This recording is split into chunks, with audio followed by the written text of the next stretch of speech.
Hello, everybody, and welcome to today's episode of Fit Chicks Chat. My name's Laura Jackson. And I'm Amanda Quinn. And on today's podcast, we are talking about the power of the identity shift in your weight loss journey. Dun, Oh my, dun, dun. I know, I was like, boom, so important. Oh my gosh. This is literally probably one of the most important episodes that we'll share because I think this is like the glue that sticks it all together. You could do the fitness, you could do the nutrition, you could do all the things, but if you don't do this thing, if you don't actually pay attention or know how to do this, you will be stuck in the yo-yo over and over and over again. Well, and this is the thing. Like last week on the podcast, we talked about mindful eating.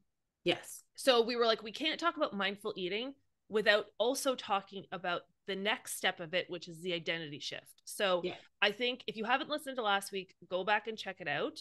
Yeah, for sure. But this is really the mindset, the emotional side of weight loss, the emotional side of coaching. So if you're a coach listening to this and you're like, my clients aren't sticking to the plan, they're not getting results. Like this is the piece that I think needs to be talked about so much more. Mm-hmm. Because your weight loss journey, it's not just about a number on the scale. And this is when people get so caught up and so anti-weight loss, I think, because they think it's just about, oh, you hate your body, you're trying to get the number down, the number dictates how you feel about yourself. That's like the number doesn't matter. The amount of weight loss is just a piece of data, but it's really about you're becoming a different version of yourself. Mm-hmm. Right? You're becoming not a better version, but a different version of yourself. And the thing that's so hard for so many people, which is why, you'll hear in the vision board community, people will always say, oh, you put pictures on your vision board of if you're on a weight loss journey or health journey, like a healthy person or a picture of you, what you want to look like, you cut out your face or, the energy of what you want to feel like. You have to visualize all of that stuff. And I think it's so powerful because it's really about the idea of who is the person who is living the health and the life that you want. And you have to start to tap into that now in order to be able to become that person. So it really is such a powerful thing because if we don't become comfortable with where we're going, we resist it because we don't want change, right? Mm-hmm. So in order for us to become the version of ourselves who is at our goal weight, we have to think and feel and act differently, right, than we are right now. It might not be huge changes and it might be a total overhaul, but that is a new identity. And we don't like change as human beings. No.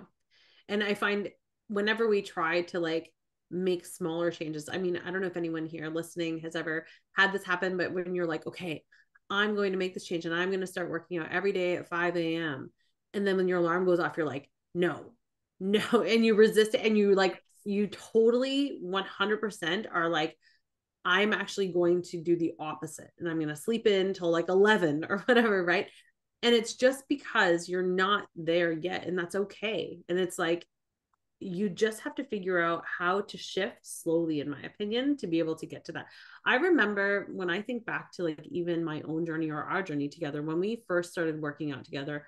So long story short, when Laura and I were in grade 9, we became friends and we started working out together. Do you remember we started going to the OAC together, to the gym together? Yeah, love. Props to the OAC in Ottawa. Yeah.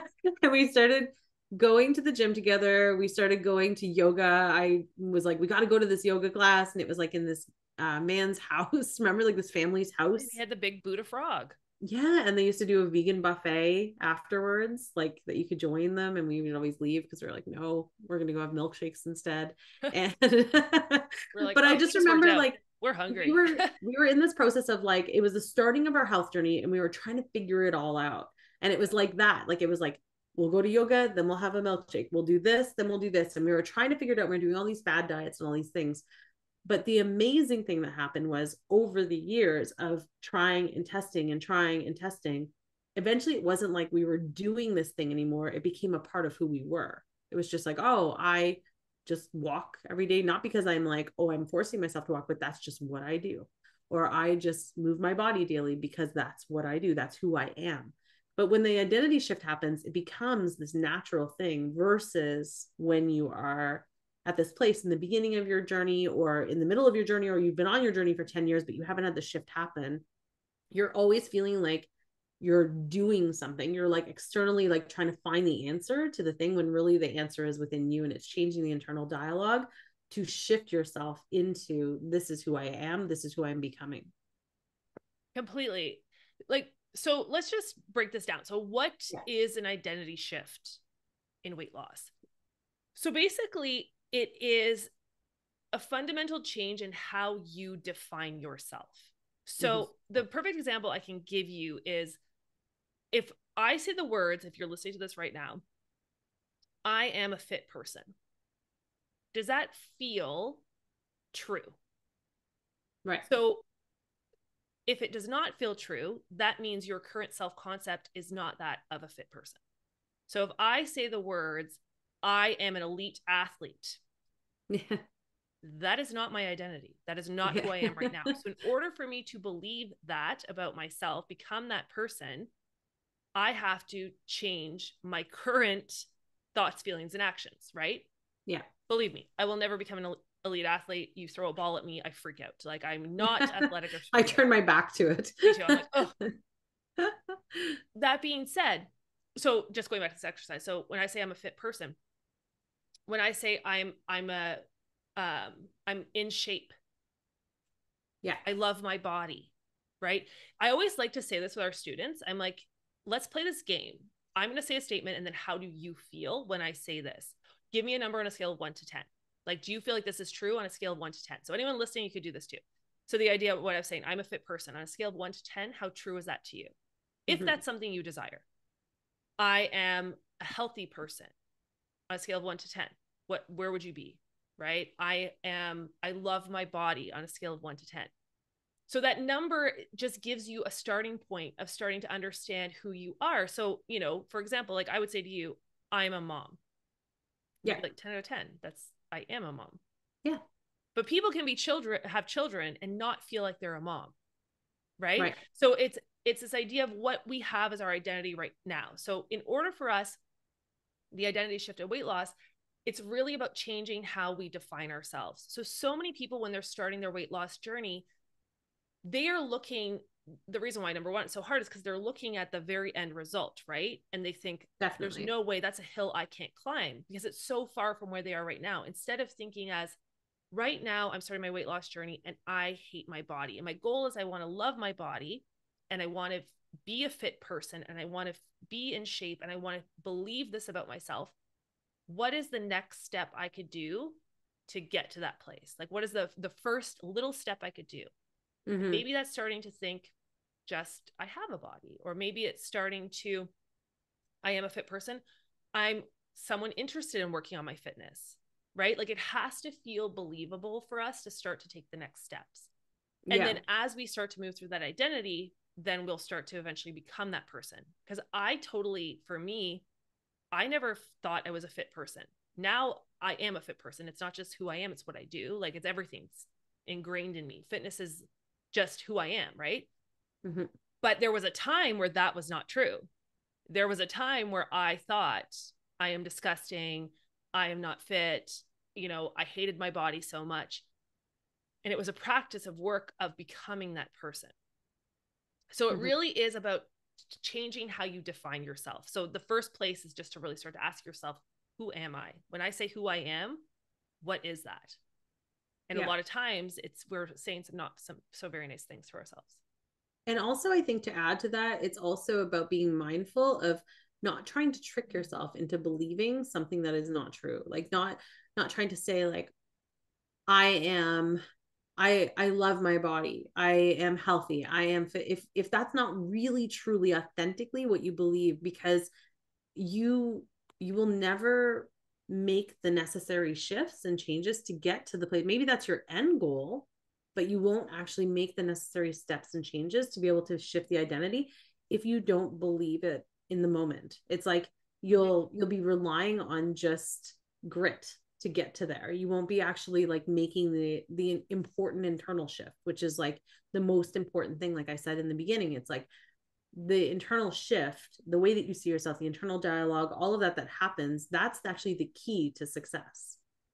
So Well, it needs to be believable by our own ego, our own mind, our own heart. It has to feel authentic and true. but it has to still be in a positive context. It can't be like a negative, like, okay, well, what feels true to me now is I hate Hate my myself, body. right? You can't, like, that won't move you. It won't move you, like, it won't move the needle towards the thing that you want. Yeah, it will move. So it's about Like shifting the it. thought I hate my body can be very motivating to people. Like I went to the gym, did every diet, was committed to the stuff from a place of self-loathing, right? It Right. is still a very powerful motivator. But for the long-term success, we have to shift that whole identity into becoming someone. And you could, I mean, again, some people want to be fueled by negativity, and that's okay if that's what you choose to do. But I think it's such a struggle to maintain weight loss if you are not working on this identity shift, because you can only beat the crap out of yourself for so long before you get exhausted. Yeah. And which is why I also think there's such a big problem with I love positive affirmations, and it's great to have those reminders, because again, what we focus on is what we become, right? We have to lie to ourselves sometimes. We have to tell ourselves, like, if you're so ingrained in, weight loss is hard, telling ourselves sometimes weight loss is easy. Sometimes we need that little, you know what I mean, like pep in our step with that, like a statement.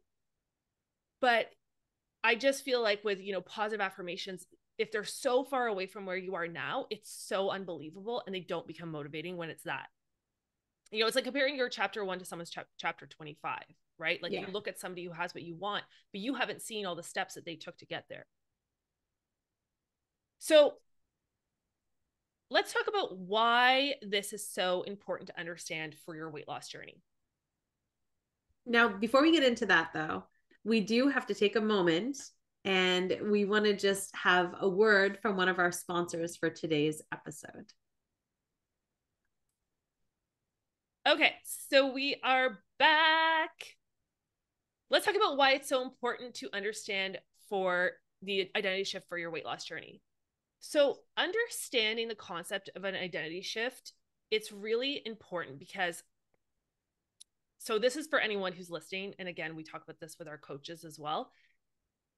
It really is the motivation. So, motivation comes from our thinking, right? It's an emotion that we have that comes from our thinking. And so many people say, I want to get motivated. I want to get motivated. I'm not motivated. How can I get motivated? They look external, but it really comes first and foremost from our thinking. So, and if our feelings then drive our actions, so the things that we do, if we don't feel, we got to create motivation, right? So that comes from shifting our identity, looking at the things that we, where we are right now and who is it that we want to become, and then deciding what are the things that we have to change in order to get to that place. Mm-hmm. So I think it's very, very important, because if not, it's very hard to stay motivated if you don't know where it is you want to go. I agree. You have to have some sort of like an end goal, a vision of who you are becoming. It's like the future self and then your current self. And then you're just like having these milestones along the way that you're reaching to be able to get to that place. And I know you mentioned earlier about just like having the big goal is like kind of scary. And that's why I think having milestones and just like small indicators of like, yes, I am moving in the right direction towards becoming the person that I want to become, the person that I envision myself to be for the rest of my life. When we have these small indicators that allow us to do that, it'll keep us motivated along that journey. Completely. And I also feel like, we put so much pressure on ourselves when we have this big goal, like I want to lose 50 pounds, right? It just feels like such a huge hill to climb. And then we don't spend time thinking about who is that, like, not just the number on the scale. We're like, well, who is Laura at 50 pounds less? What does she do every day? What does she eat every day? How does she move? How does she think about her body? How does she think about food? How does she show up with other people in her life? Like all of those questions, when you look at it more from that picture instead of, I just want to lose 50 pounds, and you feel like it's like you're just concentrating on this number, it makes it easier to actually do the habits and things like that. Because when I think about, 50 pounds, Laura pre 50 pounds, I was doing every quick fix diet. I don't do that anymore. All the fad diets. Yeah. Yeah. Every fad diet. I was self-loathing, beating myself up. I don't do that anymore. I was not cooking. I was grabbing takeout and fast food and all these things, right? So it's just really fascinating when you look at that whole picture. Then you're not just focused on getting the number down. You're focused on, okay, I'm becoming someone who walks 10,000 steps every day. Maybe I'm not doing that today. Maybe I'm just doing 500 today, but I'm becoming someone who walks 10,000 steps a day. Yeah. Right. I'm becoming someone who cooks my food versus doing takeout. And right now I'm just cooking one recipe a week, and that's my starting point. And that's amazing. But that is it. Those are the milestones, right? Those are like Yeah, the key indicators that allow you to recognize that you're moving in the right direction. 100%. The other thing that I think it's really important before we move on to how do we actually start our identity shift is I personally think it's the most important thing when it comes to sustainability. Like I was saying Mm-hmm. this earlier, I think it's the one thing that if you don't have this, long-term weight loss will be really, really challenging. So Amanda and I trained at the Biggest Loser Ranch years and years ago. Oh yeah. And I always found it so fascinating because people would be in this controlled environment, right? They would have all of the exact amount of calories, constant exercise. They did not focus on this identity shift. And how many of them were there for their third, fourth, fifth time? And they were there for like 6 weeks, eight 6 weeks, weeks. 12 weeks, having to be Yeah. away from your family. We were there for 5 days and I was like, I'm done. Yeah. I'm It's gonna like, fall. I but was the like, I can problem barely keep my was, eyeballs open. yeah, like they knew the nutrition to eat. They had the consistency of creating the habits over a period of time. They had the exercises. But because they did not shift their identity, when they went home to their old surroundings, they shifted right back into the old person. Yeah. Also, if you look at the Biggest Loser, like they did this article following the biggest success stories. You know how at the end, the ones who like win the Biggest Loser, I, I don't know if it's because they lost the most weight. Is that why they win? I can't remember. I never actually watched the show. Like I watched I like watched I it, but watched I watched episodes here and there, but I never like I was never stuck on it. So I never really. it's funny. I always do this with shows. Side note, I always watch them and then I never watch the big finale. It's like Oh. I watch episodes and then suddenly it's like right before the end, I'm like, I'm over it. I don't care who wins. You know what I mean? Like I just did this with Love Island. I don't know why. I watched the whole season and I was like, oh, I'll just Google who won. Oh, I don't know. don't tell me. I I'm like, won't. don't tell me. I need to watch it, I even though won't. One of our guilty pleasure, everyone listening, if you didn't know this, reality TV, reality TV. Only certain ones though, trash like TV. 90 Day Fiance, RuPaul's Drag Race, Yeah. um, Love Love is Island. Blind, I go Love is Blind 100, but I 100%. can't access it Yes. anymore. Oh, you. I I don't say know. it. Get Anyways, on we'll my talk Netflix. offline about that. But yes, those are all the ones that we love. But on, so they followed the winners, the Biggest Loser, and after 5 years, 93% of them gained all of the weight back plus more. Yeah. So even though again they had gone home and stuck to the things because of the pressure of the outside, like having to show up for this competition, that was a motivating, that created the thought of motivation, right? That created motivation that gave them the actions to do it. But they did not become the person. So the problem is when you don't have the consistent thoughts or I am a fit person, this is what I do, it's harder to show up when you're just thinking, I'm still an overweight person, but I'm just doing this journey right now for other people or to get to the number on the scale. And then Yeah. we just go back. So I think sustainability, that's one of the biggest things why it's important for the weight loss journey. You have to have an identity shift or it'll be very hard to keep this change for the long term. I know. I know. And I mean, even speaking from my own personal experiences, I remember, it would be like I would take a program, I would join a 4 week program or an 8 week program, and then I would feel really great at the end of it. And then I would be like, okay, what program am I going to do next? And I was always looking externally for the answers instead of looking internally. And it literally was when I shifted the way that I saw who I was and what I did. And that is when everything clicked, right? And it has to be from this internal place. It can't always be. The external things are like your tools, but the major change and the shift in the major thing has to come from you if you want long-term success instead of just short-term wins. I find self-concept stuff so fascinating. Mm-hmm. Like just, what we think about ourselves. Like it's even when I was saying to you, like I don't identify like as a fitness instructor. And so many people will be like, I am a fitness instructor, but for me, I feel like I'm more of an educator, a coach, you know what I mean? Like, whereas a time in my life, that was who I was. But even if you ask yourself, like, that's why I like to play that game on a scale of 1 to 10. How true does that feel to you?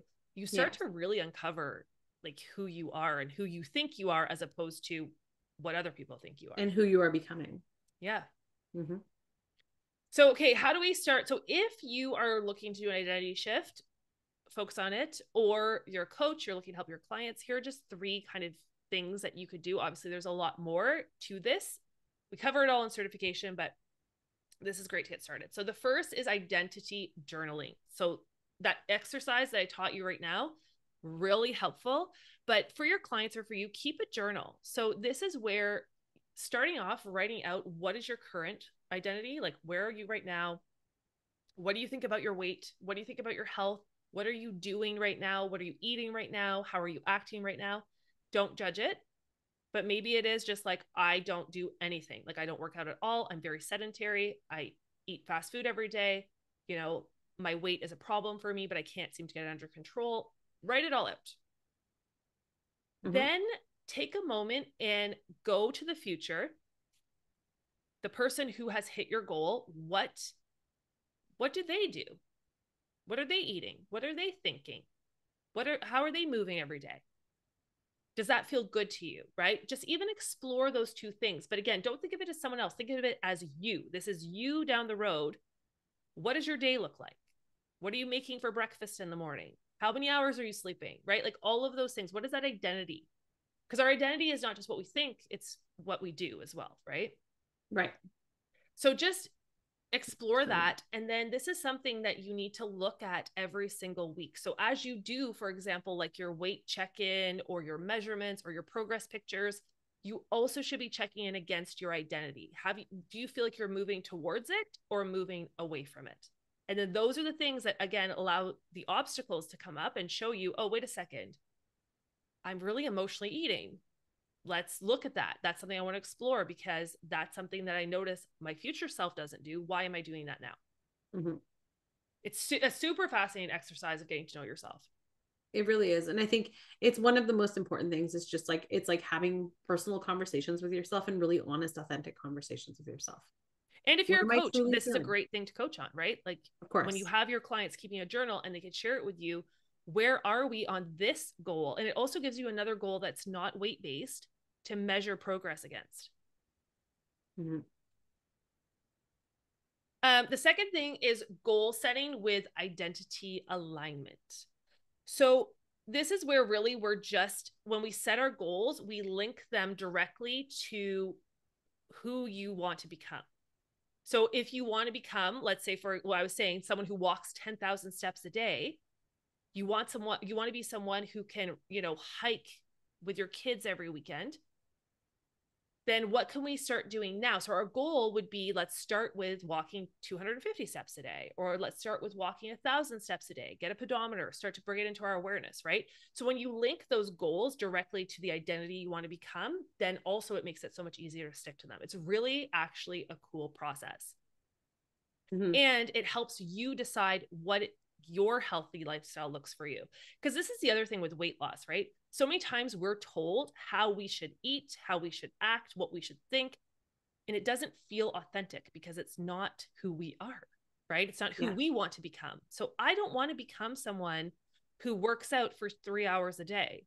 I don't want to become someone who has to cook every single meal. That for me is not my future self, right? So like my goals now would not be, oh, I'm going to learn how to juice and cook everything single thing under the sun. My goal is I want to be someone who knows how to cook and create foods, but also knows how to build them anywhere when I'm out, because I don't want to be tied to the kitchen. I want my lifestyle to be able to be flexible, right? So it's like when you do it this way, it totally changes your goals too. And it makes it so much more fun as you see yourself moving towards that person, and how you've changed. And it gives you also something to reflect on. Mm-hmm. No, I agree with that 100%. I think it's just, it has to be like, you have to reflect back at it too and make sure that it is making sense still. Like it's still in alignment with who you are. It still feels good, because sometimes you have a vision of like who you want to become, and you're like, you have all these huge aspirations, especially if you're starting out on this journey. And then you realize halfway through it, you're like, oh, actually, that is not necessarily what I want to be doing, right? Yeah. I still want to reach the goal of becoming a healthy person or a fit person or whatever it is, but I need to adjust this piece because this piece is not aligned with actually who I am, and it feels really forced. It creates a negative vibe to it or whatever it is, but you want to make sure that you're aligned with it. So reflecting back and looking at it is a really important piece in that alignment as well. I think reflection is really underrated. I I have a agree. real problem with it too because I'm so future focused and present focused that sometimes I'm like, wait a second, let's look back at the lessons I've learned. Because the truth is, you will not truly figure out what you value, what your ideal health lifestyle looks like until you try things that don't work. Of course. I remember I was listening to something with Mark Manson, who wrote the book Subtle Art of Giving an F. I'm not going to say the word, but he was saying that he's like, a lot of people don't realize how many things you have to try that don't work for you until you find the thing but because it's required to find the thing that does, not until you find the thing that does because it's required to find the thing. You wouldn't be able Yeah. to find the thing that works if you don't try the things that don't work, right? So Love that. it's so fascinating to think of it in that way. Like, I know in my life, my journey has definitely not been a straight one. It's been a lot of loops and turns and backtracks and up and down till I figured out for me what worked for me. But I never would have figured out this whole like holistic weight loss and created the course and all this stuff if I never would have gone through all of that other stuff. So Right. I'm very grateful for it. And I also, love the way that he stated that though, because it's absolutely so true. yeah, it's It's such a great required. statement. Mm-hmm. So like, and it's also a shift, right? When you're looking at all the weight loss plans you've done before and you're like, nothing works for me. It's like, if you could just shift that to think, these were required for me to go through in order to understand this next step, right? Or in order to become the person who really now is going after my goals. I was required to go through all those weird carb hours and 7 day cabbage It's soup such a diets cool and it's such a fix. cool thought. It's such a cool thought. I love that. Yeah, it's like, it's just part of the journey. And then the last thing to really help with identity shift is to celebrate milestones. So this is kind of going to the reflection stuff, but Mm-hmm. any achievements, anything that's moving you along your identity shift plan, all the successes. If it's just today, I put on my running shoes, right? Yeah, People underestimate the power of the simplest habits because so many times the reason we don't go to the gym is because we just don't put on our running shoes fast enough. Like, I know this sounds crazy. They did a whole study on it because in that moment between the point of coming downstairs to go and put on our running shoes versus coming downstairs and then getting distracted by everything else that then gets your brain going and people need you and all the stuff, that one little shift, and even if it's the day that you just keep putting on your running shoes until you get to the point where you go to your workout, it's so much more powerful. Like, we have to celebrate the little things because the little things lead to the big things, and it's so hard for us in this society to think that way and understand that. But you cannot run before you learn how to walk, and I always all think of it's these like things add up. you have to value the little things as much as you value the end goal. You have to. You have to think about every single piece as just equally as valuable as actually reaching the end big goal because all of those things are big goals within that moment in your life right now. Well, it's like I had a student the other day who her goal is to have 1,000 clients and she has 10. She's like, but I'm not where I want to be. Like, I want 1,000 clients. And I'm like, but you have 10 clients. So you're on your way to 1,000. Like, that's amazing. You have more Yeah, than 0 clients, right? But it's like we live sometimes in this future place of which creates lack because we're looking at the space in between where we are and where we want to go. But in all reality, you can't have 1,000 without having 10, exactly. right? But it's so funny how we don't think that way. Like, every single person started with 0 clients. Every single person started with 0 weight loss. Mm-hmm. Then we had 1 pound, 2 pounds, 3 pounds, right? Like, it's just this entire shift. This is why in the holistic nutrition weight loss coach certification, we always talk about the mindset and the method. You're going on 2 journeys, this identity shift. And then, of course, the method, you've got to shift the way you fuel your body, the way the habits that you have, the way you move your body, all of those things also have to shift in line with the identity shift that's happening with the mindset. And that is the secret sauce, guys. That is how this actually works for the long term. So with that, we are going to wrap this up, but I want to make sure that everyone knows, if you want to learn more about this stuff, dive into it. We have our Holistic Weight Loss Coach Week coming up. This is one of our favorite events of the year. It is a live coaching event, 4-day event, where we are going to be diving into our top holistic nutrition weight loss coaching tools.